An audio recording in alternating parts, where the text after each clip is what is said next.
आपल्या सर्वांसाठी श्री दत्तात्रय प्रभूंच्या दर्शन अनुभूतीचा साक्षात्कार देव असं अभिष्ट चिंतन करतो। आणि आजच्या या गुरु स्मृती पुरस्काराच्या निमित्ताने संपन्न होत असलेल्या श्री गुरूंच्या आठवणींचा अंतःकरणामध्ये उचंबळ दाटून आल्यानंतर शब्द कमी पडतात, भावना अनिवार्य होतात। अशा या अन्वय गुरुबंधूंचा संवत्सर शाळेचा या उपक्रमात संपन्न होत असलेल्या या तपपूर्तीच्या धर्मवार्तेमध्ये आजच्या या धर्मसभेचे अध्यक्ष उपाध्य कुलाचार्य वर्धनस्थ बाबाजी, आपण त्यांचं टाळ्या वाजून स्वागत करूया। काय झालं की थोडी सभा मरगळली की त्यामध्ये चैतन्य निर्माण झालं पाहिजे। आम्ही सर्व एका शाळेचे विद्यार्थी एकत्र जमा झालो, परंतु आज मामांचं प्रत्यक्षात असणं याचं कुठेतरी उणेपण आहेच आहे। पण गुरु आणि देव हे सदैव सोबत असतात की नाही? हो। तुम्हा सगळ्यांना वाटतं का? आमचे निमित्त मामाश्री सुद्धा इथेच आहेत हा प्रत्यय आजही आपल्या सर्वांना आहे।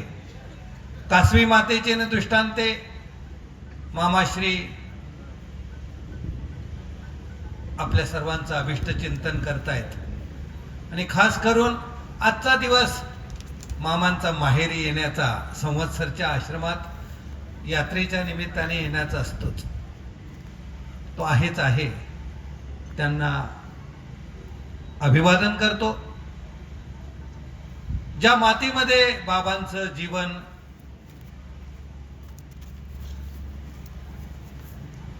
आम्ही अनुभवलं, कसं असतं, काही व्यक्ती बोलतात, काही वास्तू बोलतात, तर काही ठिकाणी मातीही बोलते।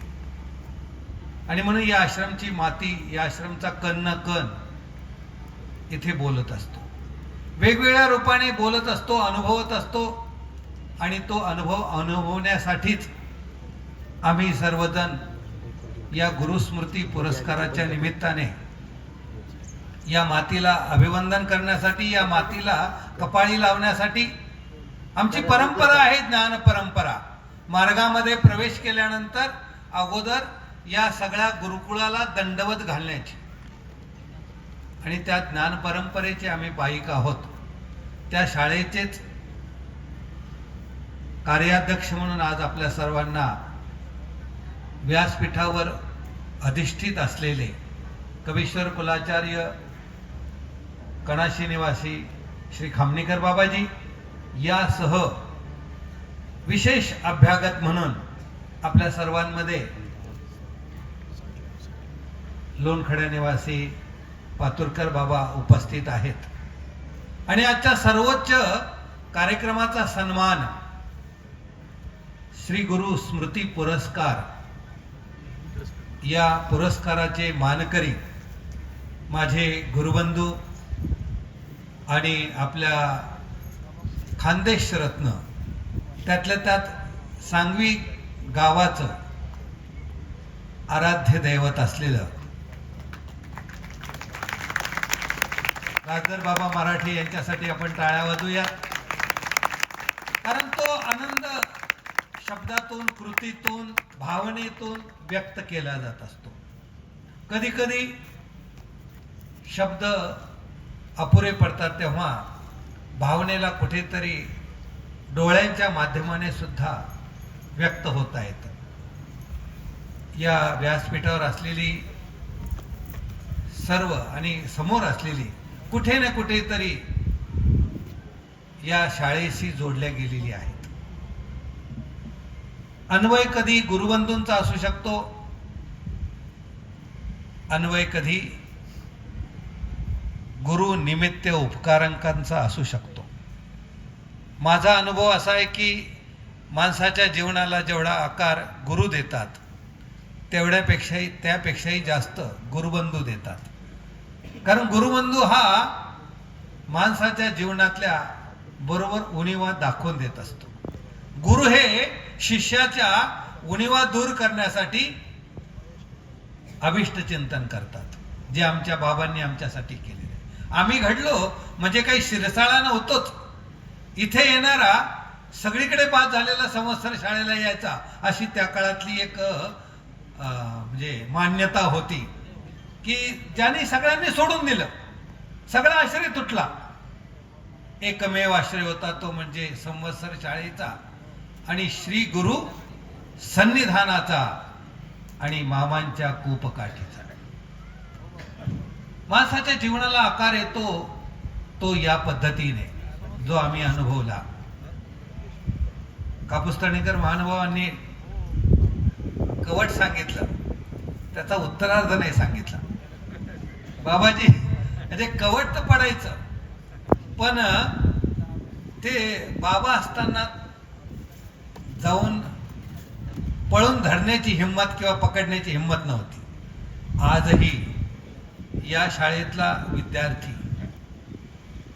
कालचाही असेल आजचाही असेल, मग तो वांबोरीत असेल, भवनमध्ये असेल आणि कुठेही असेल, परंतु बाबांच्या नजरेचा आणि आदराचा थाक आमच्या प्रत्येक गुरुबंधूंच्या आणि इथे त्या कासवी मातेच्या दृष्टांताप्रमाणे बाबांची दृष्टी ज्यांच्यावर पडलेली आहे त्या सगळ्यांच्या अंतःकरणामध्ये आहे.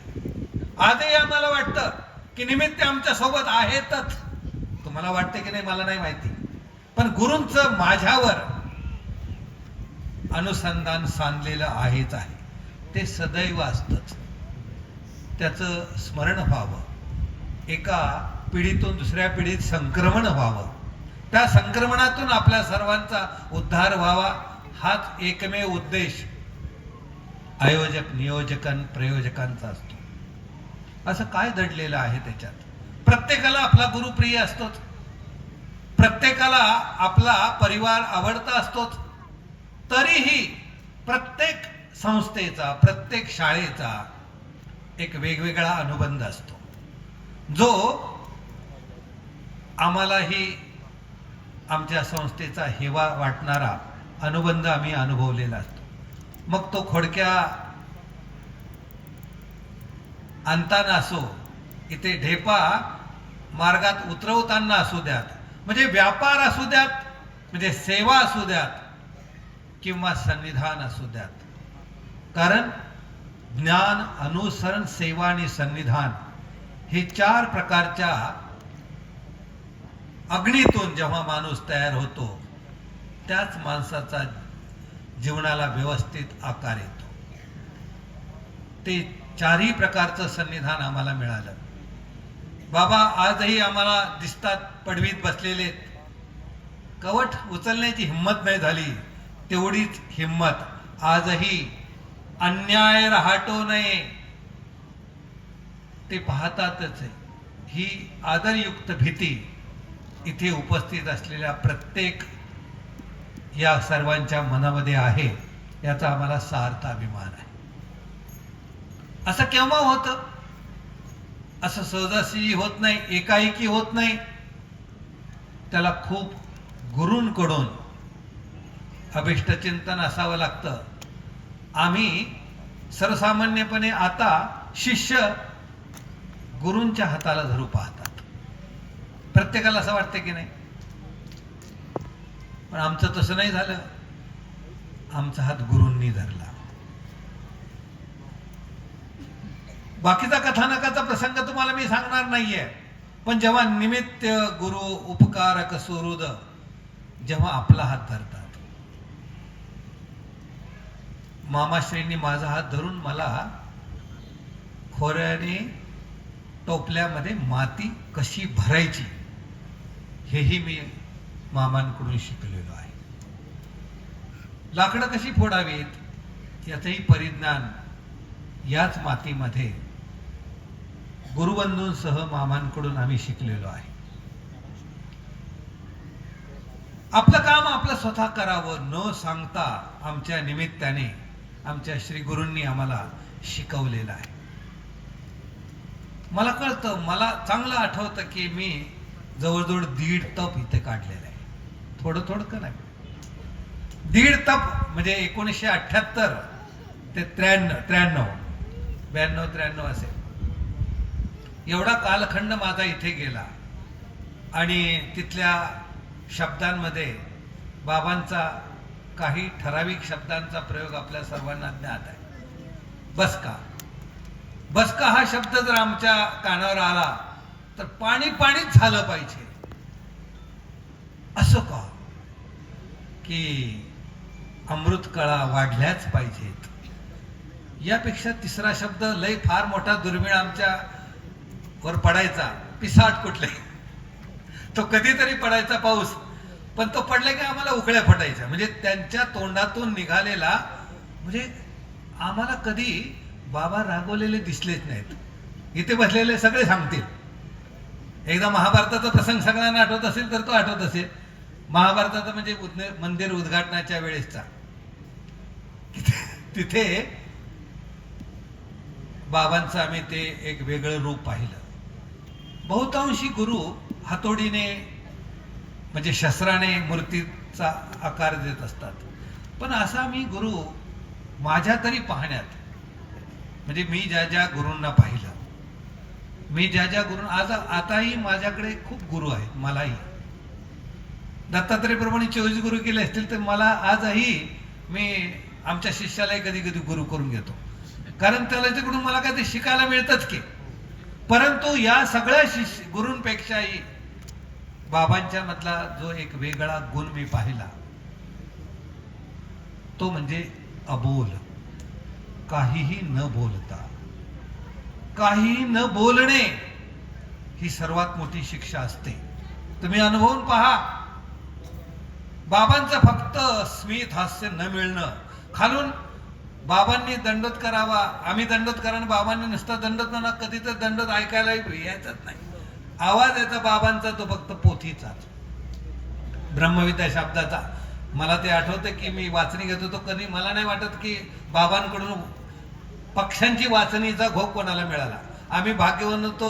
मुकुंदराज बाबा माझे सांगाती आहेत आणि बाबा म्हणाले उद्या आता तुमचं सूत्रपाठ संपलं तर उद्यापासून वाचणी तर वाचणी. आता वाचणे म्हणजे काय असतं माहितीच नव्हतं, लिपीच येत नव्हती. कसं तरी खरं म्हणजे त्यांच्याच कृपेनं, त्यांच्याच शुभचिंतनानं लिपी वाचायला येत होती, पण पोथ्या आमच्याकडे नव्हत्या. त्या मुकुंदराज बाबांकडची हस्तलिखित पोथी वेगळी, माझ्याकडची पोथी वेगळी, वाकीकर महानुभावांकडे वेगळी, आणि मला वाटतं संतराज शहाबादचे ते चौथे. तेवढा वाचण्याला आम्ही आलो.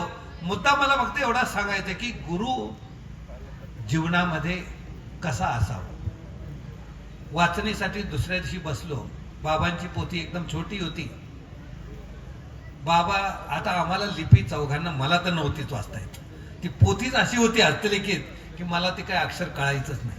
त्यांची पोथी होती, त्यांना मला वाटत नाही, मला माहित नाही तुम्हाला वाचता येते की नाही. आम्हाला माहित नव्हतं. आमची खेळण्यावरच जास्त भावती असायची. चौघांच्या पोथ्या 4 टप्प्यात होते. 3 दिवस 8 दिवस भोग झाला. बाबांचे एक दिवस लक्षात आले की सगळी पोरं माझंच म्हणून घ्यायला त्यात. आणि झालं तसंच. बाबांनी विचारलं कुठे चाललं. एका चाललो होतं लक्षण, एका चाललो होतं आचार, एका चाललो होता विचार, आणि मला तर ते काय सापडलं नाही शेवटपर्यंत काय चाललं ते. पिसाट कुठली. माझं म्हणून घ्यायला आले. काय म्हटले, माझं म्हणून घ्यायला आले. आपण इथे अभ्यासाला आलेला आहात. एकच शब्द माणसाच्या जीवनात परिवर्तन कसा करू शकतो.